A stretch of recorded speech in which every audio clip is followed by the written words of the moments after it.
No, and I know it's almost 10 o'clock, so we should start to finalize, but I thought I'd jump in one last time, because something you guys said on stage just really ticked something off, and people are really onto it. Because you said about the destinations and the convention bureaus, James Lancaster is adding to the conversation. So are convention bureaus actually wasting their money on these expensive bid procedures and bid brochures, since you guys already know where you're going anyway? Maybe that's the last thing to comment on. The short answer is no. No, I think James is missing the point there. The argument is that the convention bureaus need to be much smarter in how they approach associations. The key to success is to have done your research properly, so that you know that Karen has an event every 4 years and that they're volunteer-led, but they're working with a PCO, so that they talk with the partner PCO as well as with the association. In Finn's case, they know that they should be dealing with Finn directly, but they shouldn't be simply saying, come to my destination, because that's not what drives him. You need to do your homework. You need to look at whether you are actually offering something which fits in. I know that a lot of your events you like to have inside a large-scale hotel where people are networking 24/7. For other associations, that's not so critical, because they're less into network and they're more into the content of the education program. So they're not really in the business-to-business mold. If you do your marketing as a CVB that treats associations as a commodity provider or a commodity product, you will simply fail. The most successful convention bureaus are typically winning between 60 and 70% of the bids that they undertake. That means that the ones who are not doing their homework and not so successful are the ones who never actually publicize their ratio, because clearly if you have 3 or 4 in a shortlist and some people are winning 60 or 70%, you can do the maths.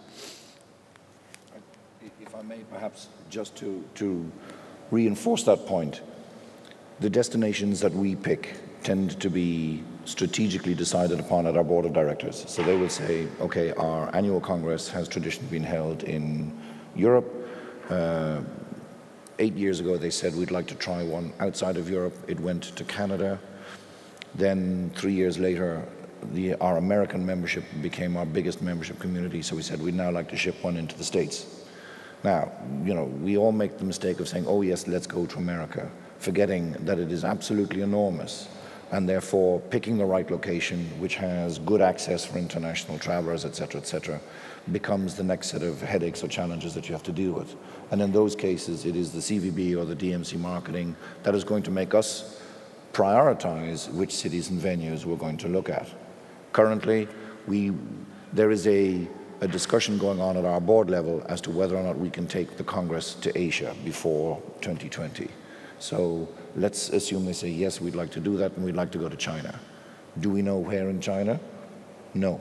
We have run conferences there, but to run something on the scale of Congress, we will largely be depending on looking at the marketing and all of the material that is being produced by the CVBs for us to make our selection. So in response to the question, it's absolutely not a waste of money at all. So if that's of any consolation. I would say it's also something that bidding is strategy and research. It's not sending brochures around the world, because if we receive bid books and they look wonderful, but they don't have a clue about the association will make a strategic decision to go to a destination, not based on very nice fancy pictures. Of course, there needs to be something to it as a local flavor, but you need to have an idea, why are we pitching for this, bidding for this project, for this association, and what can our destination, how can we add value to their project, to their strategy, to their long-term success? And I think that's where real value comes in from a CVB, from a good bid. I think also those destinations I was talking about, which are winning 60 or 70% of the bids, are specifically targeting association meetings which align with their intellectual capital, their economic development strategy. So it's much more than simply a tourist and logistic argument. It gives another reason why that association can do better business, learn more about cutting-edge advances in that field, or at the other end of the spectrum, where the association can actually make a positive difference to a problem that's going on in that destination. Because some associations are very much driven by a mission to do good in the world. And if you have an absence of something, then that can be as big an attraction than if you have the most cutting-edge research and development institute. I'd also add that associations also look have this feeling that anyone that is doing business with them is somehow representing the association as well. So it's very important for us to feel that whoever we're in business with, whether it be the venue or the PCO, understands us really well. And so that's why it's also so important for them to do their homework prior to contacting us. Yeah. I think there's a big point in that it's no longer about outsourcing, it's about partnering. And if you are going to be a successful partner, then you have to align yourself with the values of the organization that you wish to partner with. It's very different from providing outsourced services, which you could do in a very commoditized, cold way. But it goes right back to the survey question where we had that mismatch of the language that was being used. When we got the survey results from the PCOs and the AMCs, typically, it was very hard kind of technical type of language. The associations were looking for people who understood them.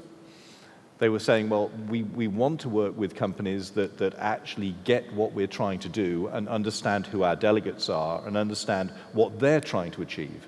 And if we find partners who can understand that, we know that they're going to be much more successful at providing the right sort of services that will meet the outcome. So that's... I just want to give everybody like one single tip and free advice.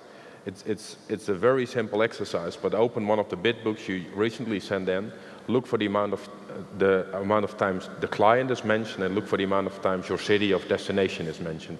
And generally we see you're quite upset because it's all written about the destination, while you're sending it to somebody who has his own association in mind, and it's just a simple exercise, but it will be quite an eye-opener. A related simple exercise to that is to go through the bid manual, remove the name of the client event, and give it to someone and see if they can work out whose event you were pitching for.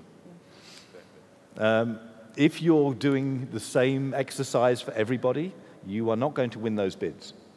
Look at the tone of voice you're using.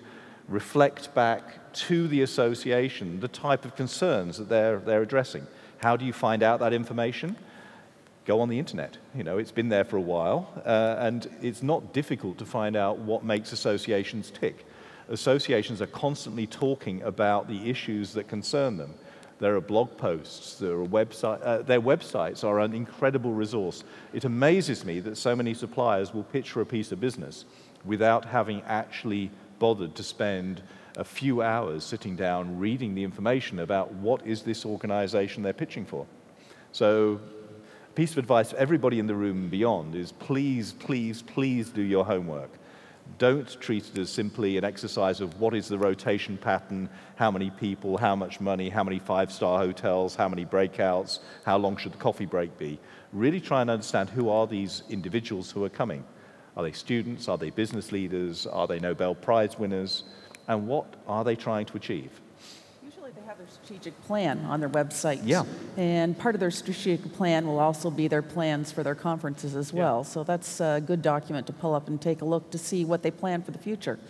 Yeah, absolutely. And it goes far wider than the issue of whether you can be a good outsourced provider. It goes into the whole sales, marketing, and bidding for international association events. The material that is required for you to be successful and be far more sophisticated in your approach is all sitting there waiting for you to access it. And beyond that, there are people who are both on the supply side and in the association community as well, who are much more interested in having a conversation about that issue than they are talking about whether you have a bigger or shinier plenary room than the other guy. How are we doing on time, Gerrit? Are we nearly... 10 o'clock. We're there? Yeah. Okay. So just to wrap up, I'd like to, on behalf of... I'm going to wrap up now for the people in the room. If you're online, stay on, because we're going to hang on with a post-live event discussion online purely for you guys. So I'd like to say thanks very much for your attention this morning. I hope we've given everybody in the room both some new ways of thinking strategically about the market, new ways of thinking about how do you deal with the intermediaries and the companies like Jarno's. We were talking yesterday about how few people from the supply side have gone to talk to Jarno about advice of how to engage with the associations he works with. He's here, he's available. Online, I'm sorry, he won't be available for you, but if you're in the audience, do talk to him about these issues. It's very important. And please, I advise you go away and look at all of the material you're using to engage with those associations. Are you using the right tone of voice? Have you reflected back their objectives and their concerns? There are ways to be very successful. Just before I wind up from this audience, I do just want to say that those of you who may have joined us online from the USA, I'd like to wish you a very happy Independence Day, which will be starting after you've had a few more hours sleep, I suspect, because I think it's between 1 and 3 or 4 in the morning. And I'd like to say a special hello to Juan Jose Garcia, who was on our panel last year and is the moderator over in Thailand, and to Kun Panga from Peach in Pattaya. We still remember very fondly holding our Congress over there in 2007.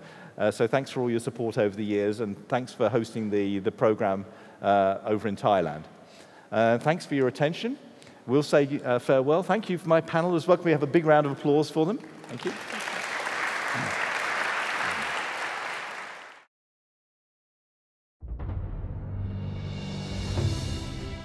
How will you inspire the minds of many? Will you provide new perspective that will allow others to see a world full of opportunities? Will you create a voice that captures the imagination of a kingdom? Will you share a welcoming smile that has others feel like royalty? Will you bring the world together via the speed of sound or the hush of a jungle? Will a rich culture and the arts become the fabric of your attendees?